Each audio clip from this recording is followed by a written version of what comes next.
Ah, là j'avoue le placard il est beaucoup mieux rangé là. Ouais. Bon, du coup on en reparle hein, évidemment encore une fois. Pépère, pépère. Fais 22 sur le terre. Sa mère vient pas lécher, on t'empêche ma main sur ta fesse. La merde c'est la haine, c'est la dèche, on investe dans mon caisse. Écarter les plus élevés chez ta encule, c'est le patra glace au plus faible. Madame, vraiment rusée. La rage dans la fusée, on reçoit l'accusé. De la cave, je suis comme Zeus, ma puce. Viens montrer ma puissance et la pétasse. Tu sens que ça passe. Petit pont entre les jambes, charbon dans tous les sens. La haine puis la naissance, hella. Et donc bonsoir et bonjour tout le monde, c'est Retatir. Bon, vous en avez l'habitude encore une fois. Les Rings of the Power et House of Dragon. Encore une fois, cette fois-ci on parle de leur épisode 7. Enfin 7. Bref, l'épisode 7. Et honnêtement, que du rebondissement au fil de ces épisodes-là. Franchement, on a eu à la fois du drama et à la fois du rien. Avec un peu de drama et un petit peu de rien. Et de tout en même temps, tout en n'ayant rien. Je sais, ça fait beaucoup seulement en une vidéo. Bon, bah du coup, merci d'être passé. Allez, ciao. C'est trop sale, t'as fait trop sale, c'est trop... Alors évidemment, non, on va continuer les gars, ne vous inquiétez pas de problème. Bon, du coup, l'épisode 7 de House of Dragon, franchement, me met beaucoup plus dans le bain que l'épisode précédent. Parce que j'avais cité dans l'épisode 6 que, ouais, 10 ans d'un coup, ça déshabitue un petit peu. Mais je dois avouer que l'épisode 7 m'a clairement un peu plus remis dans le bain. Surtout, en plus de ça, si...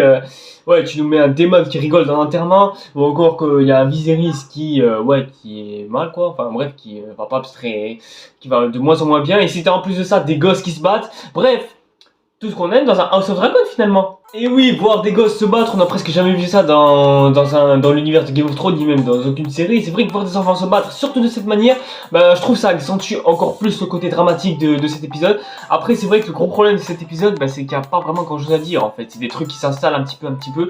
Bref, c'est vraiment un épisode de transition journée de merde. Bref, c'est à la fois un épisode de transition, tout en étant un épisode qui est dans la continuité de ce qu'elle est censée raconter.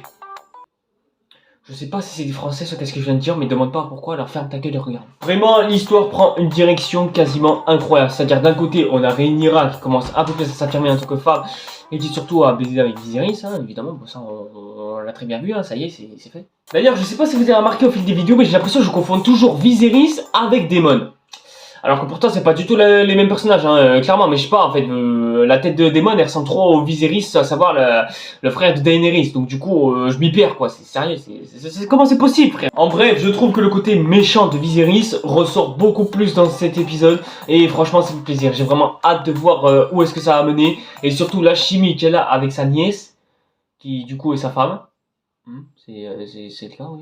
Et bah honnêtement, c'est beaucoup plus plaisant à regarder que de la voir se marier avec ce torchon, quoi. Hein. Enfin, cette tronche de balai de serpillère, quoi, limite. C'est à la limite à ça qui servait, quoi. Ensuite, l'éclairage. Alors oui, il y a des gens encore qui se plaignent, soi-disant parce que ouais, c'est trop sombre, et machin, et nanana. Mec, je vais te dire un truc, mais vraiment que t'as intérêt à retenir. Genre, quand tu es en voiture et que tu te balades sur la route, sans tes phares allumés, sans compter qu'il n'y ait pas de lumière, est-ce que tu vas vraiment te dire améliorer la luminosité? C'est de la lumière naturelle, mec. Et puis en plus, tu peux littéralement régler la qualité de ton épisode. C'est normal que ça fasse sombre, puisque il fait nuit. Et quand il fait nuit, et ben il fait sombre.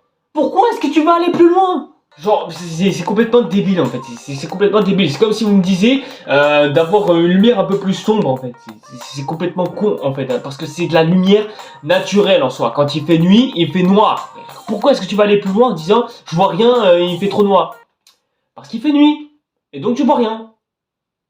Pourquoi chercher un sens à tes problèmes en fait? On s'en bat les couilles de tes problèmes, soit tu regardes la série, soit tu fermes ta gueule en fait, tout ça. Ensuite les gosses, bon pas sûr que je m'attache à partir de la première saison, mais certainement lors des prochaines, parce que je sens que pour les épisodes suivants, à savoir dans les prochaines saisons, notamment la saison 2 qui est confirmée encore une fois, je vous rappelle, bah au moins j'espère qu'ils seront très attachants et super intéressants par la suite.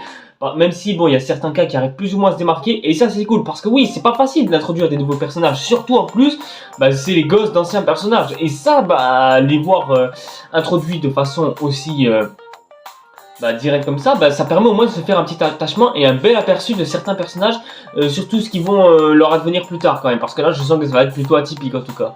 Enfin bref, du coup, état de la situation, on a les gosses qui sont plus atypiques les uns vers les autres, il y a des rivalités qui commencent vraiment à se créer, notamment vers Rhaenyra et Khalisante, Je vais jamais retenir son nom, jamais, j'y arriverai pas. De toute façon les gars, vous allez voir, je vais y arriver à un moment donné. À un moment donné, je vais réussir à retenir son nom, parce que là c'est plus possible. Bref, la famille est plus divisée que jamais, on arrive à son épisode 8 qui, bon, va pas forcément avoir énormément de conséquences, mais bon, on espère avoir du nouveau, surtout en ce qui concerne l'épisode 9 qui va pas tarder à arriver. Mais bon, bref, moi je serai présent en tout cas pour l'occasion, hein. J'ai hâte d'être lundi en tout cas, pour l'instant qu'on est que samedi. J'espère en tout cas que ça va péter. Et en ce qui concerne les Anneaux du pouvoir, alors, comment dire?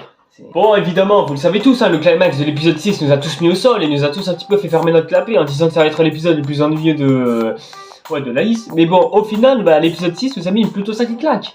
Mais bon, le problème c'est que l'épisode 7, bah, retourne un petit peu sur ses vieilles habitudes. Enfin, j'abuse un petit peu, puisqu'il s'est quand même passé pas mal de choses, notamment la brûlure du village des Pieds Velus. Mais bon, voilà, c'est tout. Je suis pas vraiment convaincu par grand chose après ça finalement. Encore une fois, on perd du temps sur des intrigues interminables, notamment autour des nains, tout ça. Mais enfin, je veux dire, ok, mais à un moment donné, on veut du concret. On veut que ça avance pour de vrai, quoi. Sérieux, faut se dépêcher, quoi. Allez, faut se dépêcher. Allô, on est entré dans l'action là. Faut se dépêcher, faut aller plus. Bon, venant de cette partie d'arc est censée être le plus intéressant. Enfin, je parle bien évidemment du côté des Pieds Velus.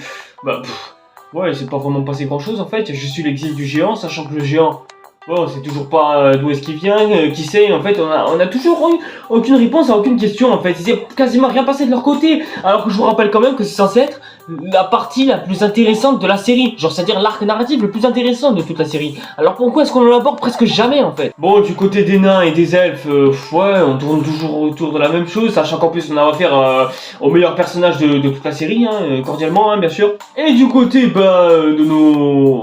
enfin, de Galadriel en tout cas, hein, enfin, le seul nom que j'ai retenu, bien sûr. Ouais, en fait, on fait tourner en rond. C'est qu'il y a eu une apocalypse naturelle et donc du coup tout le monde s'en fout en fait. C'est aussi simple que ça. Encore une fois, ça devient presque une habitude la force, hein, les gars. Mais à un moment donné, si vous n'écoutez pas, les gars. Qu'est-ce que vous voulez que je dise en fait? Si vous voulez qu'il y ait rien qui se passe à un moment donné, bah faites en sorte que rien se passe à un moment donné. Je n'ai rien à foutre. Et les gars, c'est votre série à un moment donné. C'est même plus la mienne en fait. C'est bon. Si je regarde juste pour m'ennuyer, bah, il est où l'intérêt? Il y en a plus. Ensuite, en ce qui concerne la nouvelle zone conquise cette fois-ci par les orques, bah. Ouais, bah en fait c'était prévisible que c'était le Mordor. En même temps, tu voulais que ce soit quoi d'autre? Sérieux, on a compris que c'était le Mordor en fait, et ce dès le début. Ouais, parce qu'encore une fois, qu'est-ce qui s'est passé dans cet épisode? Qu'est-ce qui s'est passé? Bah rien, en fait, il s'est rien passé. C'est aussi simple que ça en fait. Et on a toujours rien eu en fait. On a tourné en rond encore une fois. Sachant qu'en plus qu'il ne nous reste plus qu'un seul épisode. Bon, au moins ce qui sera bien, c'est que le supplice soit arrêté. Mais bon, j'espère juste que pour ce dernier épisode, tout va très bien se passer. Ensuite, du coup, en fait, j'ai plus rien à dire. Enfin si, j'ai juste quand même un petit bémol à dire, et c'est à propos d'Amazon Prime. Est-ce que vous vous souvenez de cet extrait que j'avais dit dans la vidéo précédente? Qui a envoyé une plainte envers Amazon? Ouais, parce que je me suis plaint d'Amazon, hein, parce que je vais vous expliquer pourquoi. Eh bien oui, j'ai oublié de l'aborder, ben justement on va l'aborder ici même. Alors bon, déjà faut savoir une chose, comme vous le savez, bon je suis sur Amazon Prime, mais bon évidemment comment est-ce que je regarderai la série sinon? Et ben j'en ai aussi profité pour exploiter un petit peu la plateforme et regarder ce qu'il y avait à regarder. Bah évidemment je suis tombé sur Fairy Tail, histoire un petit peu de perdre mon temps dedans. Et du coup j'ai un petit problème en fait avec ça, je vais vous expliquer. Comme vous le savez, les plateformes de streaming n'ont pas seulement qu'une série en fait. Genre c'est-à-dire elles n'ont pas une série mais traduite en une seule langue en fait. Elles sont traduites notamment en plusieurs langues. Et les animés, elles ont que deux langues de traduite, à savoir le français et le japonais forcément. En même temps le français, comment est-ce que tu veux qu'on regarde après hein, Contrairement aux Anneaux du pouvoir qui elles possèdent 32 traductions complètement différentes qui sont diffusées sur une seule et même plateforme. Ouais, donc du coup l'écart d'égalité c'est pas ouf, mais c'est pas ça le sujet justement. Parce que la série, enfin la plateforme dans son globalité comporte un énorme problème. C'est-à-dire que si tu bascules aux Anneaux du pouvoir, à savoir en VO, donc qui est du coup en anglaise, hein, évidemment pour ceux qui l'auront compris, et que tu la bascules sur Fairy Tail, et elle sera retraduite mais dans sa langue française. Alors que si tu retraduis en japonais Fairy Tail, mais que tu retournes sur les Anneaux du pouvoir, et tu vas avoir la série traduite en japonais. Ouais, même Netflix, il n'y avait pas ce genre de problème là, hein, donc du coup voilà, j'ai envie de poser la question à savoir pourquoi? Les gars, si j'avais envie que ma série soit traduite dans la langue dite, c'est parce que j'ai envie de la regarder dans la langue dite. Par exemple, si j'ai envie que Fairy Tail soit japonais, c'est parce que j'ai envie que ça reste dans la langue japonaise. En fait, c'est aussi simple que ça. Et idem pour les Anneaux du pouvoir. Si je veux que les Anneaux du pouvoir soient traduites dans sa version originale, à savoir en anglais, je vais forcément la garder en anglais. Alors, pourquoi est-ce qu'il faut que quand je surfe sur les Anneaux du pouvoir, ça doit être traduit en japonais, et qu'ensuite, pour retourner à Fairy Tail, il faut que ce soit traduit en français? Je comprends pas, il est où le problème? En gros, pour faire simple, le gros problème de la plateforme, c'est que si tu traduis une série, genre, ouais, dans sa langue originale, par exemple, je sais pas, moi, allemande, hein, par exemple, bah, ça veut dire que toutes les séries que tu devras regarder, eh ben, seront en allemande. Et s'il n'y a pas la version allemande pour une des séries ou films que tu regardes, bah, ce sera retraduit en français. Ouais, là, il y a un problème, là, on est d'accord, ouais. Donc voilà, employé d'Amazon Prime, j'espère que vous êtes tombé sur cette vidéo, comme ça au moins vous comprenez rapidement le problème et voilà, j'aurais pas à me casser le cul à devoir changer de langue, donc s'il vous plaît, j'aimerais bien que le problème soit vite réglé, s'il vous plaît. En plus, je demande gentiment, hein, c'est ça le pire, hein, je sais que vous n'êtes pas spécialisé dans les plateformes de streaming, mais voilà, s'il vous plaît, c'est tout ce qu'est-ce que je demande. Du coup, conclusion, bah du coup, c'est qui a gagné? Ah putain, ce fameux débat. En fait, on va jamais savoir exactement lequel des deux a gagné un point en fait.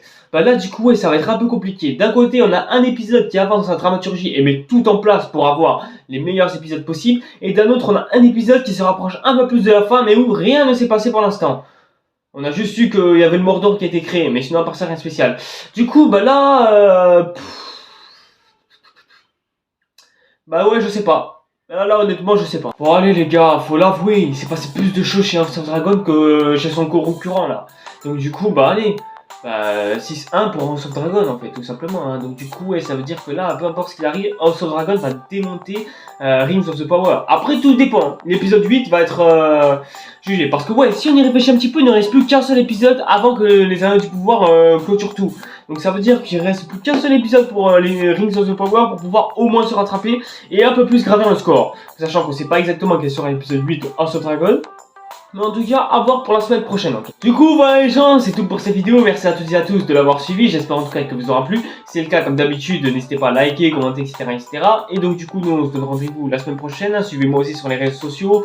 Abonnez-vous aussi à ma chaîne pour être au courant de toutes les prochaines nouveautés qui vont venir. Et nous en attendant, on se retrouve pour une prochaine vidéo. Allez, c'était Retatir. Ciao les gars.